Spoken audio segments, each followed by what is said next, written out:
NEET 21 के result से पहले सभी कैंडिडेट को काउंसलिंग में पार्टिसिपेट होने के लिए कौन कौन से डॉक्यूमेंट को तैयार रखना है, प्रिपेयर रखना है ताकि वो काउंसलिंग में आसानी से पार्टिसिपेट कर सके, इसके बारे में इस वीडियो में मैं बताने वाला हूँ। मैं Anurag Kushwaha, BMS student, NIA Jaipur.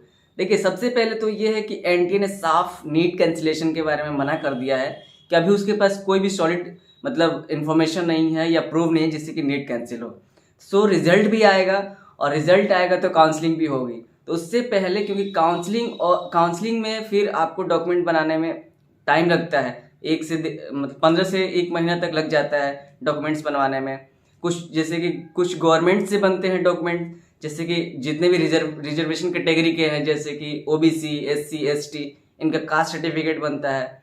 वैसे ही फिर आपका डोमिसाइल यानी निवास प्रमाण पत्र होता है। कुछ स्टेट में तो ऑनलाइन बनता है, लेकिन कुछ स्टेट में क्या है कि ब्लॉक जो होता है वहां से अनुमंडल की क्या बोलते हैं, हिंदी नहीं पता, ब्लॉक से बनता है। लेकिन राजस्थान वगैरह में ऑनलाइन ये बन जाते हैं डॉक्यूमेंट। तो डोमिसाइल, कास्ट सर्टिफिकेट, और जो जनरल कैटेगरी के हैं उनके लिए ईडब्ल्यूएस सर्टिफिकेट यानी कि इकोनॉमिकली वीकर सेक्शन जो होते हैं उनका भी डॉक्यूमेंट बनता है। इन सभी डॉक्यूमेंट्स का मैं फॉर्मेट जो एनटीए के वेबसाइट के अकॉर्डिंग है उसका मैं इस यूट्यूब पे कम्युनिटी पोस्ट में डाल दूंगा सभी का किस फॉर्मेट में बनवाना है, क्योंकि सेंट्रल गवर्नमेंट का जो फॉर्मेट है उसी में ही एक्सेप्ट होगा अगर आप ऑल इंडिया काउंसलिंग में जाते हो। तो अगर ऑल इंडिया से आप कॉलेज में एडमिशन लेते हो तो जितने भी हैं गवर्नमेंट्स, जो जैसे अब एक पीडब्ल्यूडी होता है जो फिजिकली पर्सन विद डिसेबिलिटी होता है, वो भी सर्टिफिकेट जो भी हैं उस कैटेगरी में उनको बनवा के पहले से रखना है। क्योंकि जब अलॉटमेंट होती है और कॉलेज में एडमिशन की जो ड्यूरेशन दी जाती है वो 7 to 10 डेज का ड्यूरेशन रहता है, और इन डॉक्यूमेंट को बनवाने में लगभग 15 से 1 महीना लगता है। तो पॉसिबल ही नहीं होगा आपको उस ड्यूरेशन में बना पाना। इसलिए अभी टाइम है, रिजल्ट से पहले पहले तक आप सभी जो भी डॉक्यूमेंट्स आपको ये नहीं है उसको बनवा लो। अगर किसी कैंडिडेट का आधार कार्ड में name, father name, date of birth कुछ भी डिफरेंट है आपके 10th या 12th के सर्टिफिकेट्स के अकॉर्डिंग, तो आप उसका इम्प्रूव करवा लो, उसको सुधार करा लो, क्योंकि अभी ही टाइम है सुधार कराने का। 10th 12th का सभी ओरिजिनल डॉक्यूमेंट्स रिक्वायर्ड होते हैं, जैसे कि मार्कशीट, टीसी यानी ट्रांसफर सर्टिफिकेट, माइग्रेशन, प्रोविजनल, ये सब ओरिजिनल डॉक्यूमेंट रिक्वायर्ड होते हैं। लेकिन कुछ कैंडिडेट्स का क्या होता है कि स्कूल में ही प्रोविजनल या टीसी रह जाता है, तो वो अपना डॉक्यूमेंट सब कुछ निकाल लो, देख लो जहाँ पे भी रखे हो, और अगर नहीं है आपके पास तो अपने जहाँ से भी 10th या 12th किए थे वहाँ से आप इन डॉक्यूमेंट्स यानी टीसी को या माइग्रेशन को या जो भी आपके पास नहीं है उसको निकलवा लो, और सभी को ओरिजिनल फॉर्म में रखो, क्योंकि जेरोक्स नहीं चलता है, डुप्लीकेट कुछ भी नहीं चलेगा। आपको कॉलेज में एडमिशन के टाइम में ओरिजिनल डॉक्यूमेंट ही सबमिट करना पड़ेगा। अलॉटमेंट के बाद कुछ कॉलेज क्या होते हैं, जो मेडिकल कॉलेज होते हैं, वो गैप सर्टिफिकेट मांगते हैं, यानी कि 12th के साथ अगर किसी का सिलेक्शन नहीं होता है, 2-3 साल का गैप हो जाता है, तो उसको गैप सर्टिफिकेट बोलते हैं।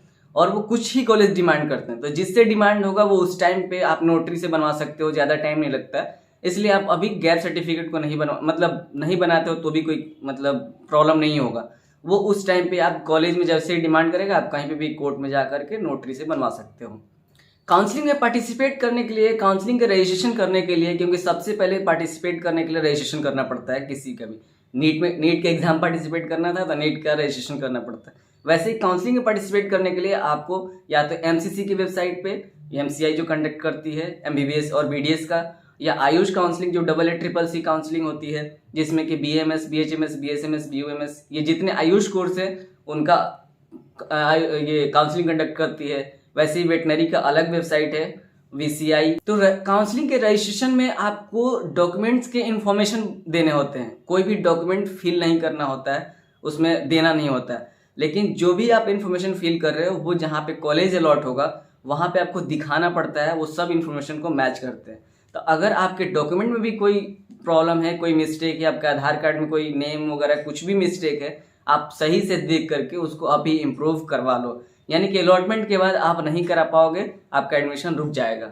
जैसे कि मैंने पहले ही बताया कि जब भी कॉलेज अलॉटमेंट होती है काउंसलिंग में, और एडमिशन का टाइम 7 से 10 दिन का होता है, ये आपको पता ही नहीं चलेगा कब निकल जाएगा। इसलिए सभी डॉक्यूमेंट्स को ओरिजिनल फॉर्म में आप कलेक्ट करके रखो अपने फाइल में या जहाँ पर भी एक जगह कलेक्ट करके, और नेम वगैरह, डेट ऑफ बर्थ, ये जितने भी हैं जो भी नीट में दिए हो, इस चीज़ का सही से आप मैच कर लेना। अगर कुछ गलत है तो उसको सुधार भी करवा लेना, और कुछ जगह पे जैसे राजस्थान में कुछ कैटेगरी वाइज वेरिएशन होती है, रीजनल कैटेगरी, जैसे कि वो सेंट्रल गवर्नमेंट में तो अलग उनका कैटेगरी आता है और स्टेट में अलग कैटेगरी आता है, तो उसके अकॉर्डिंग आपको सर्टिफिकेट बनाना पड़ेगा और वही चीज़ फिल करना होगा।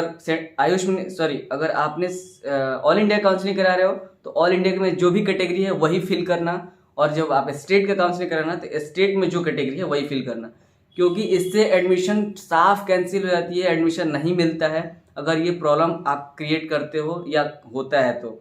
कैटेगरी पूरा ध्यान रखना आपका सेंट्रल गवर्नमेंट में क्या है और स्टेट में क्या है। जैसे मैक्सिमम जगह पे सेम है, लेकिन कुछ ही स्टेट में ऐसा वेरिएशन देखने को मिला है और मिलता है। लास्ट ईयर मैंने खुद देखा है एक कैंडिडेट का कैंसिल होते हुए एनआईए से, इसलिए कैटेगरी का सही से फिल करना। आपको ये वीडियो कैसा लगा लाइक और कमेंट्स करके जरूर बताना, और अगर आपके पास कोई सजेशन हो तो वो भी कमेंट सेक्शन में जरूर बताना। Thanks for watching till the end, thank you so much.